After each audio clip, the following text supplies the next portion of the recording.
Jadi Sunan Gunung Jati langsung menjadikan dirinya, mencontohkan bagaimana cara menggunakan Watu Gigilang.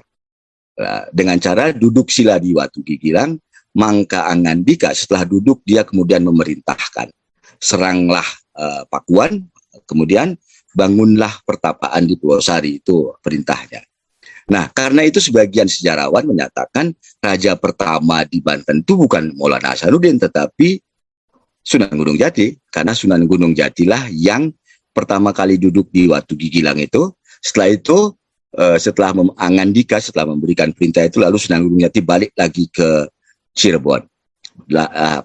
Tahta kemudian diserahkan pada Hasanuddin. Jadi bisa jadi Sunan Gunung Jati raja pertama, tapi cuma 1 atau 2 hari. Nah, seluruh cerita panjang dari sejarah Banten ini sekali lagi cuma untuk menunjukkan bahwa kalau Banten dianggap menghancurkan Sunda, Serat Banten menyatakan tidak. Serat Parahyangan menyatakan tidak juga, karena ada kisah Kian Santang dan lain sebagainya. Nah, sekarang kita lihat bagian yang agak akhir. Saya sebenarnya agak ragu ketika nulis ini. Oke, ada uang oridab, maaf. Oke, terakhir. Oke. Ada uang oridab dan kita lihat lambangnya itu apa, buatan Belanda kan sebenarnya.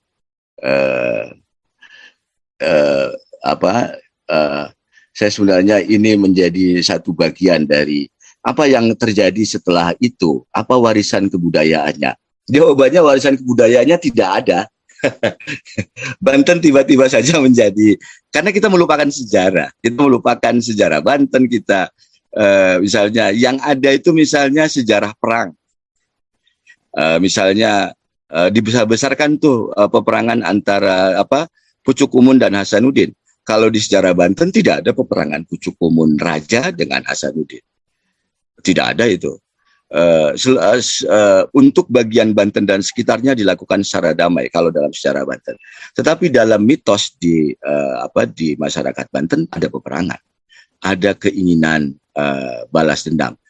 Nah, justru kalau lihat konflik itu bukan di sejarah Banten, tetapi ada Serat Martasinga di Cirebon.